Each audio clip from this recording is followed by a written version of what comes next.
Pada hari Jumat lalu, saya akan terbang ke Solo untuk sebuah acara pada malam harinya di Karanganyar dan sudah memegang boarding pass, namun mendapat pesan WA dari Bapak Ketua Umum Prof. Haidar Nasir tentang berita duka dari Gamping. Saya langsung berusaha untuk bisa direrut ke Yogyakarta. Dan alhamdulillah dapat mendarat di JIA pukul 4 dan langsung ke pemakaman Husnul Khotimah di Donomulyo, Kulon Progo. Walaupun upacara pemakaman baru saja selesai.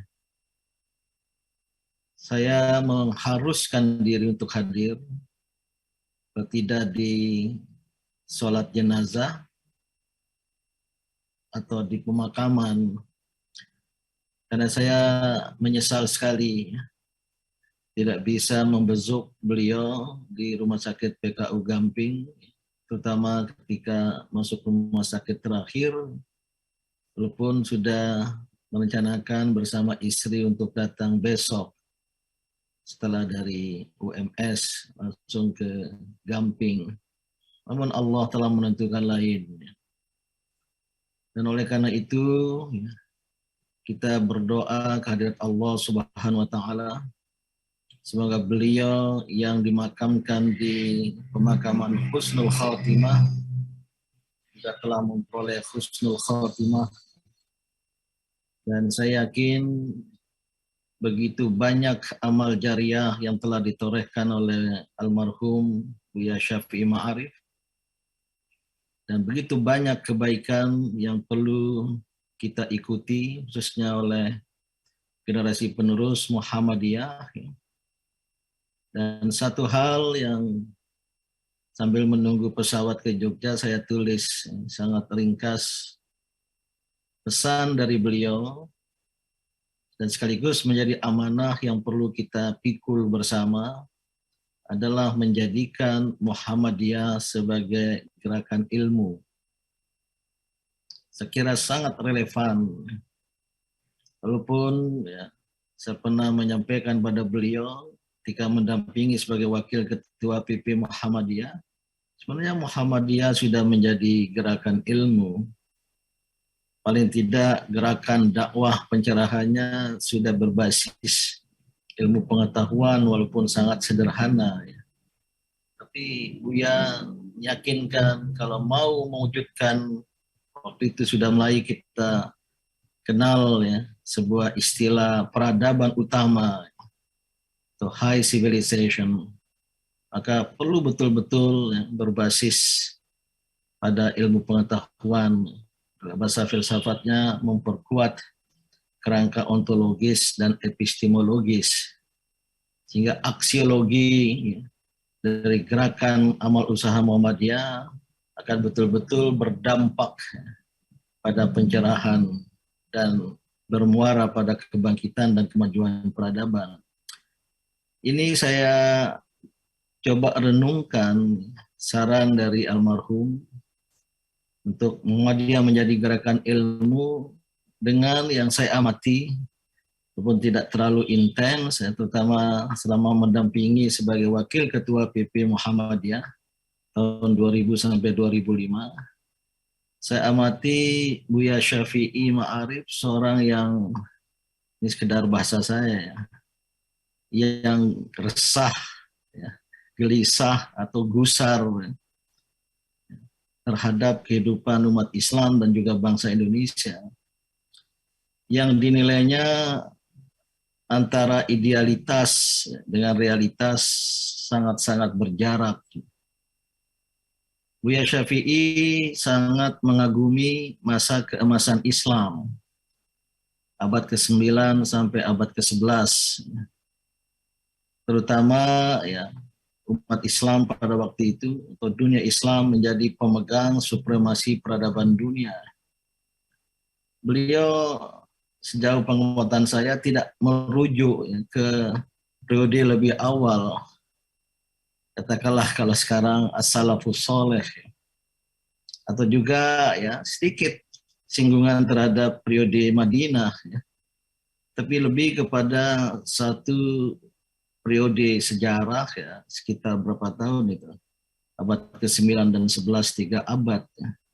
Ketika dunia Islam berjaya menjadi pemegang supremasi peradaban dunia yang ditandai oleh pengembangan ilmu pengetahuan, teknologi, dan juga filsafat. Yang jika dikaitkan dengan situasi real sekarang ini, pada pengamatan beliau sangat-sangat jauh, berjarak. Itulah yang membuat kegusaran dan sering pikiran-pikiran dari almarhum tampil bernas, kadangkala menggelegar dan menggelitik, dan kadangkala ditanggapi oleh sementara orang bersifat kontroversial. Saya memberikan kesaksian, tidaklah demikian. Saya kira Buya memiliki ya, ketulusan yang sangat tinggi sekali. Jadi semacam ya, berpendapat kebenaran harus dikatakan sebagai kebenaran. Dan oleh karena itulah ya, ini adalah sebuah warisan yang sangat penting sekaligus sebagai amanah bagi Muhammadiyah, bagi generasi penerus khususnya, untuk betul-betul menjadikan Muhammadiyah sebagai gerakan ilmu. Saya berkeyakinan beliau yang berada di alam barzah sana masih bisa mengetahui realitas di dunia ini. Dan kita pun boleh jadi berkomunikasi secara ruhiyah, dan terutama untuk mendalami dan mengembangkan pikiran-pikiran yang telah diberikannya. Yang kedua, kalau diharapkan ada semacam kesaksian, tidak terlalu banyak. Ya. Tapi saya sudah kenal Buya Syafi'i sejak tahun 91-an, ya, atau sebelumnya, ya, terutama setelah pulang dari studi di Amerika, ya, beberapa kali bersama di forum, kalau tidak salah waktu itu di sebuah seminar di Universitas Islam Indonesia, kampusnya masih di Tirol. Ya. Beliau begitu selesai saya menyampaikan makalah, saya lupa apa judulnya waktu itu, langsung bukan mengeritik ya, tapi menyindir. Ah, Anda ini pengikut Binder ya. Gitu. Karena memang Leonard Binder adalah promotor saya, promotor Pak Amir Rais di Chicago sebelumnya, yang Buya Syafi'i tentu mengenal juga beliau ya. Walaupun kemudian saya juga membela diri ya Buya, belum Buya waktu itu hanya Pak Syafi'i Ma'arif juga menjadi pengikut Fazlur Rahman gitu. Nah, disitulah kita mulai akrab ya. Dalam arti hubungan batin dengan orang per orang ya, walaupun dalam nuansa yang bisa berbeda pendapat, tapi keakraban itu, maka saya tulis seorang pegaul yang simpatik ya, karena ada ketulusan di dalam berkomunikasi.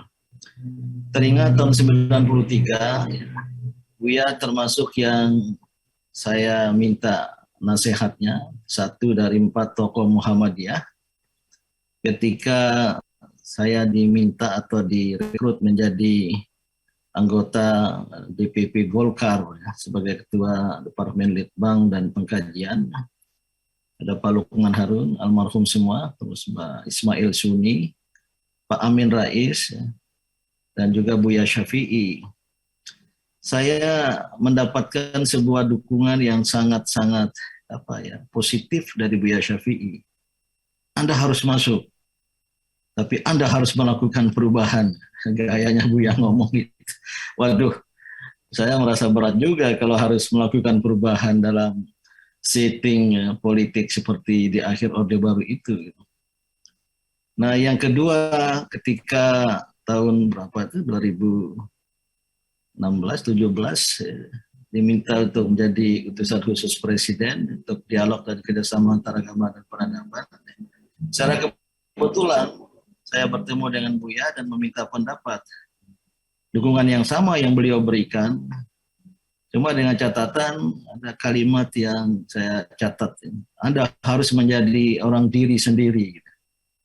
Mungkin bagian dari menjadi manusia merdeka tadi itu. Saya nggak terlalu paham menjadi manusia diri sendiri, atau manusia merdeka. Gitu. Dan oleh karena itulah ya, pikiran-pikiran dari Buya Syafi'i Ma'arif ini sangat reflektif, hasil permenungan, kadangkala diungkapkan dengan diksi-diksi yang sangat khas. Ya. Maka sebagai seorang ulama, cendekiawan, pemikir, tapi juga Buya Syafi'i ini adalah pujangga. Ya. Karena apa? Diksi-diksi, frasa-frasa yang kadangkala puitis. Ya. Beliau saya ketahui pengagum Iqbal, ya. Muhammad Iqbal. Ya. Sehingga seperti Iqbal juga ya, banyak mengungkapkan ya, frasa atau kalimat yang sangat puitis, tapi mengandung makna yang dalam. Nah, pesan kepada anak-anak muda, terutama ketika menjadi ya, Ketua PP Muhammadiyah hasil Muktamar Jakarta tahun 2000 itu ya, adalah perluaslah pergaulan. Itu berkali-kali ya, di forum pemuda Muhammadiyah ya. Kepada saya pun juga demikian, perluas pergaulan, ya. Tidak mengenal tapal batas, jadi lintas kelompok. Ya. Walaupun waktu itu saya mengeritik ya, karena Buya lewat PP Muhammadiyah bersama Kiai Hashim Muzadi, Ketua Umum PBNU, dengan dukungan kalau tidak mediasi di partnership, menggerakkan gerakan moral anti korupsi. Tahun 2000-an berapa itu ya. Saya sebagai wakil ketua lebih dari pikiran kenapa tidak sendiri saja Buya Muhammadiyah menjadi motor dari gerakan anti korupsi ya, atau mengajak NU juga bagus. Tapi tanpa harus ada pihak ketiga gitu. Waktu itu siapa? Dillon ya. The partnership ya. Beliau ya menyelesaikan kritik saya, ya sudahlah, Anda lihat aja nanti. Ini penting. Karena tahun 2000-an sudah marak korupsi itu gitu. Dan apa yang banyak disampaikan oleh tadi, walaupun tidak saya ikuti dari awal, ini sangat tepat sekali ya. Dan inilah yang akan menjadi kewajiban kita untuk mengambil iktibar ya. Banyak sekali kebaikan-kebaikan beliau ya. Pertama soal kesederhanaan ya. Saya kira sulit ya, bagi manusia-manusia pada era sekarang ini untuk bisa tampil sederhana seperti Buya. Walaupun saya tahu sederhana tidak berarti miskin. Dulu kami mungkin kalau ada Mas Hajrianto Yetohari, Wakil Sekretaris PP Muhammadiyah waktu itu, periode Buya Syafi'i, ingin memberikan almarhum Dasron Hamid, ingin memberikan sebagai bendahara mobil yang agak ya representatif lah ya, untuk Ketua Umum PP Muhammadiyah di Jakarta. Karena mobil Kiai Hashim Muzadi, Allah yarham juga, kalau datang ke pertemuan, katanya sekali Mercedes, kadang-kala Volvo. Tapi Buya Syafi'i selalu memakai ada kijang butut di Menteng Raya itu. Maka kita dorong almarhum Pak Dasron Hamid untuk ya Muhammadiyah sangat mampu untuk memberikan mobil termewah sekalipun. Tapi Buya Syafi'i nggak mau gitu. Ya, nggak mau. Padahal kalau betul dibeli kan, kalau ketua umum nggak mau pakai, nanti dipakai oleh wakil ketua gitu. Itu menunjukkan satu sikap yang mungkin ya oleh sebagian tidak bisa dipahami. Padahal ya untuk makna fungsional bagus, syiar untuk organisasi juga bagus ya, tanpa mengurangi keikhlasan. Tapi itulah ya, Buya Syafi'i tetap sebagai Buya Syafi'i. Maka kita berdoa kehadirat Allah Subhanahu Wa Taala. Pertama, semoga sakitnya beberapa kali keluar masuk rumah sakit ya telah terpenuhi sebagaimana hadis Rasulullah Sallallahu Alaihi Wasallam ma min muslimin yusibuhu adza min maradin aw siwa, bahwa seorang muslim yang ditimpa ya, kesusahan seperti penyakit dan semacamnya ya, sebagaimana ahatallah ahatallah min sayiatihi, Allah telah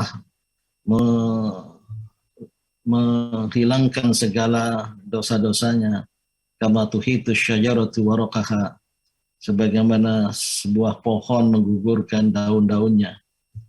Kita berkeyakinan Allah Subhanahu wa taala telah mengampuni ya, segala dosa-dosa almarhum dan sekarang berada di alam barzakh dalam perjalanan pulang menghadap Sang Pencipta.